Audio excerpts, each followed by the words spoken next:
Pete Francis here with Blues Rock Review. Joining me today is Devon Allman of the Allman Betts Band, the new album Bless Your Heart, coming out on August 28th. Devon, how are you doing? Doing well, man. It's a cloudy day in St. Charles, Missouri, but not bad. Not too hot today. How are you doing? Not too bad. Trying to get through things, Where right? where are you?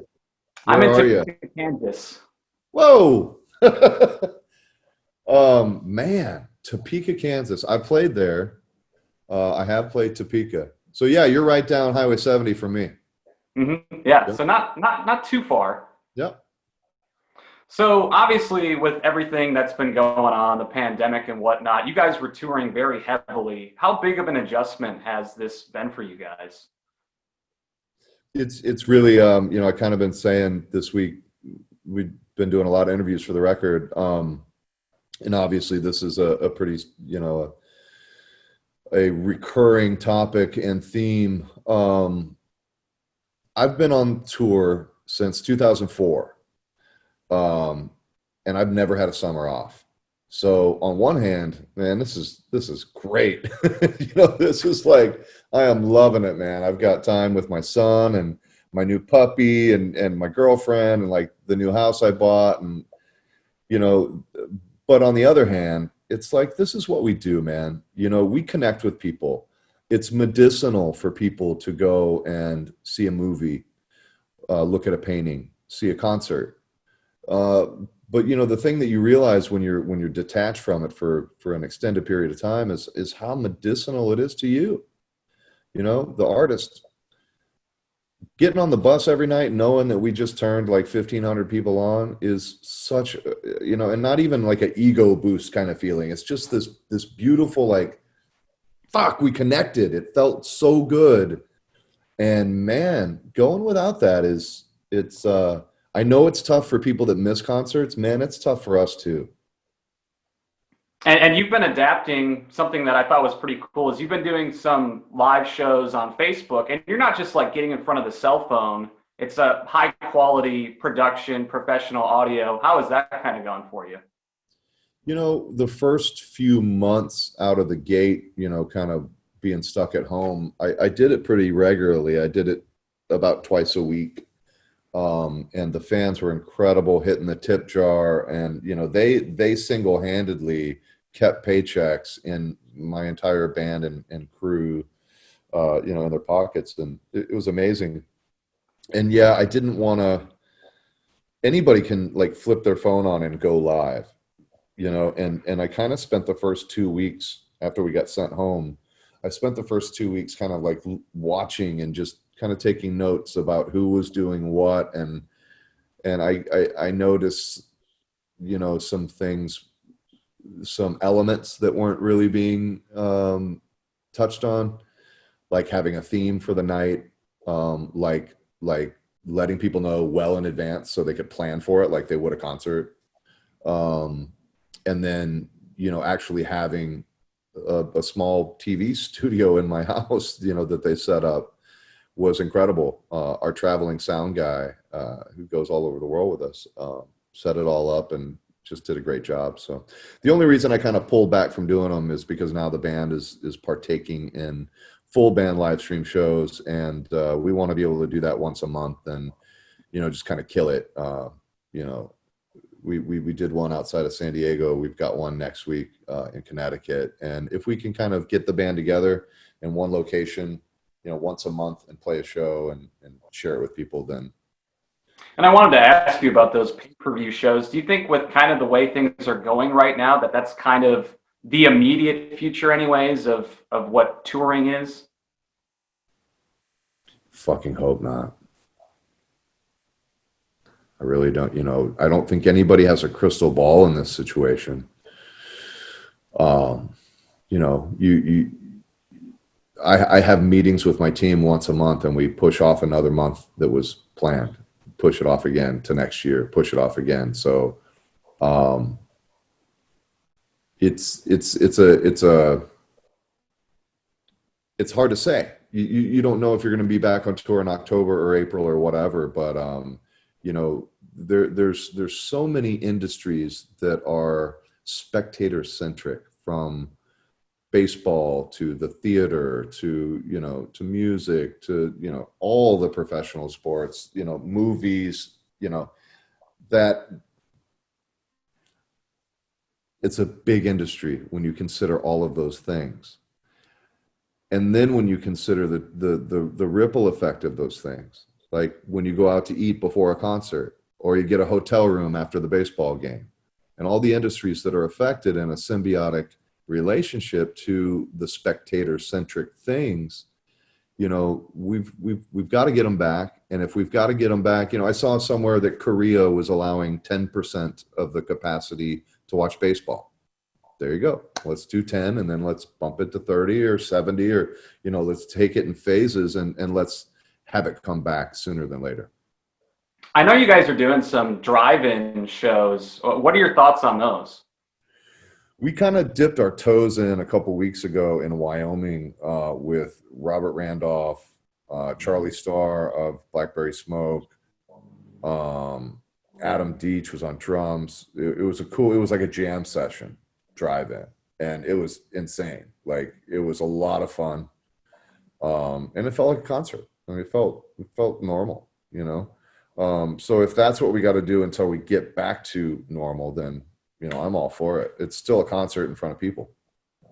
Are people like honking their horns and things like that? The thing is that, when you do the drive-in show, they designate space, and they give the car or the truck, a perimeter. So they're really more like in lawn chairs, But at the end of the thing, no, they were all right to the stage. Okay, that's cool. So Bless Your Heart coming out later this month. You guys just released the music video for Pale Horse Rider. Can you tell us about the impetus of that song and the music video, which is really cool? Thanks, man. We're lucky we got to get together and film that just a few weeks ago. It wasn't very long ago. That was turned around really quick. Dwayne had the riff. It sounded like this vertigo-inducing, descending Neil Young crazy horse, da-do, da-do, da-do, da-do, da. And we just thought it was like so different for us. And I was like, man, that's pretty gnarly, but we gotta like, we gotta go from that to like a 3-chord cowboy song, and then launch back up into that and like give it this real dynamic, ride. And then the story just kind of, wrote itself. We were kind of laughing when I was writing the verses. I was like, mess with the wrong man for the last time. And we just lost it. We were like, this sounds like some cowboy like song. And so once we had it, the video, I mean, we actually, before we even had the live stream booked outside of San Diego, I wanted to do that video in Joshua Tree. I had the vision for like, that's the spot. Get us playing cowboys, get us on horses.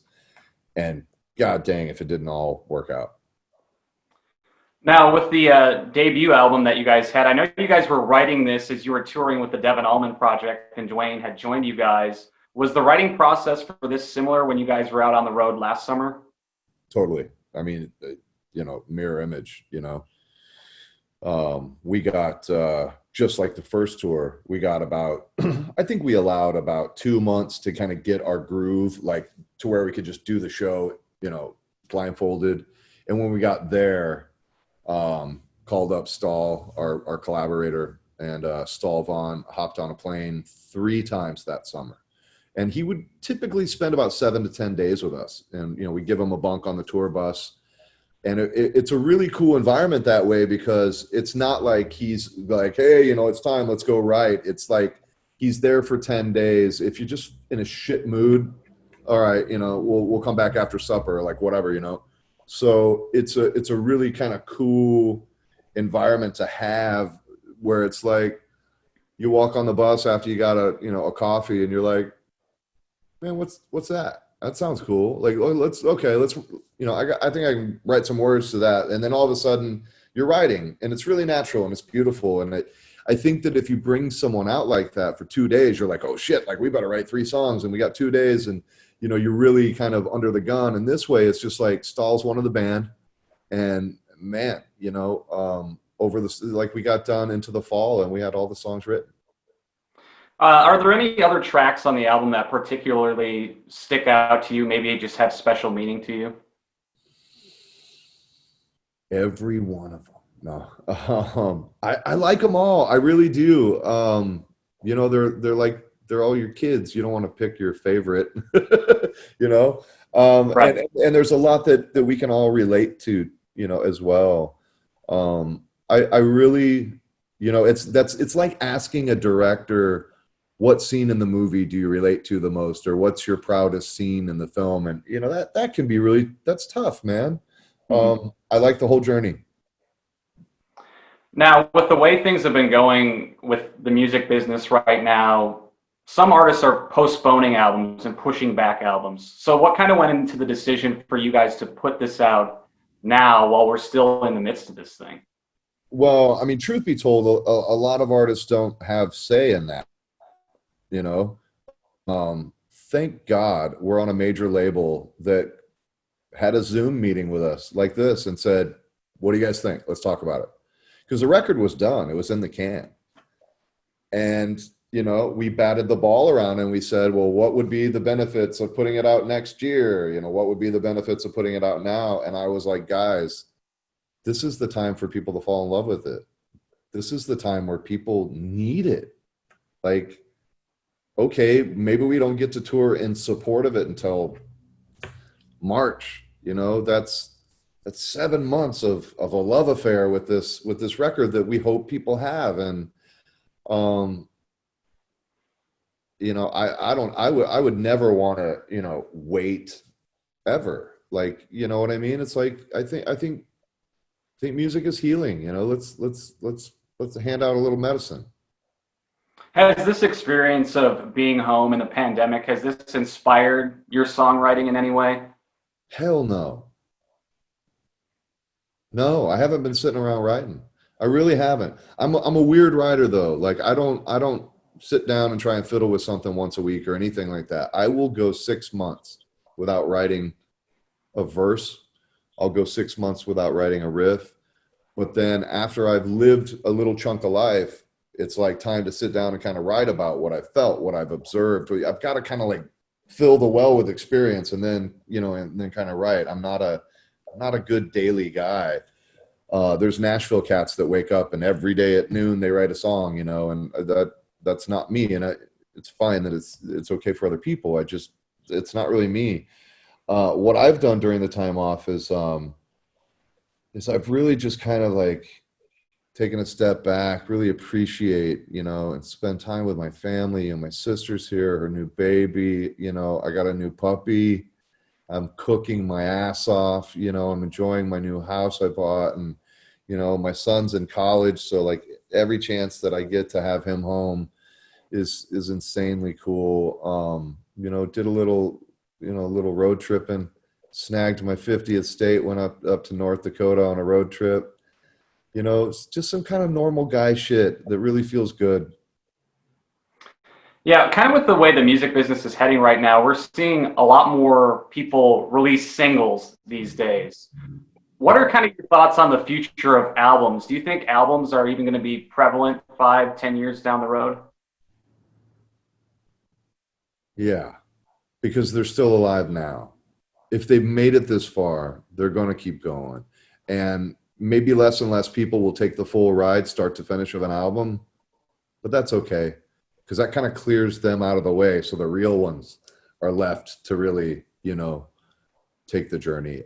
I think that the real music lovers know that artists intended to tell kind of a start to finish kind of story, and they will, kind of approach it in that way. So you definitely prefer that over the streaming single kind of world that we're living in right now? I'm a vinyl guy. I've got a shit ton of vinyl.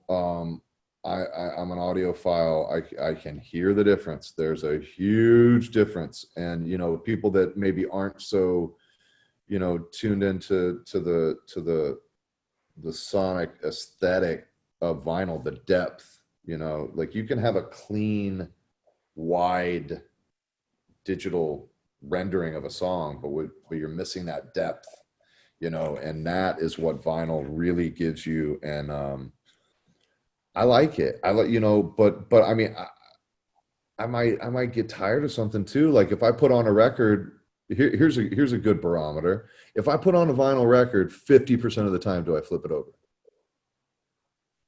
Fair enough, right? Yeah. Our attention spans are a little smaller, you know? Like when I was a kid, I'd listen to that whole record and flip it over and do it again and do it one more time and read the lyrics as I went, you know, and it's unfortunately a little faster world these days. Right. Now, you've also had a lot of solo records. Has this time, have you thought about doing any more solo stuff since you've had more time on your hands? I'm halfway through my fourth solo record. It's actually an instrumental guitar album, and it's really cool. It's really trippy. It's like, you know, it's like the title of it's Night Vision, and it's like a really, you know, hopefully people can meditate to it. You know, hopefully people can kind of zone the world out to it. Kind of, you know, it's got some trippy elements to it. Very cool. Very cool. All right. So the new album is coming out August 28th. Any final thoughts before we let you go? No, man, just, you know, thanks everybody for, you know, keeping the faith and following the band, and we love everyone. We can't wait to go out there and do what we do. And, you know, I hope we're all together soon. Awesome. All right, Devon. Thanks for your time today. Appreciate it. Thank you, brother. All right. All right. Take care.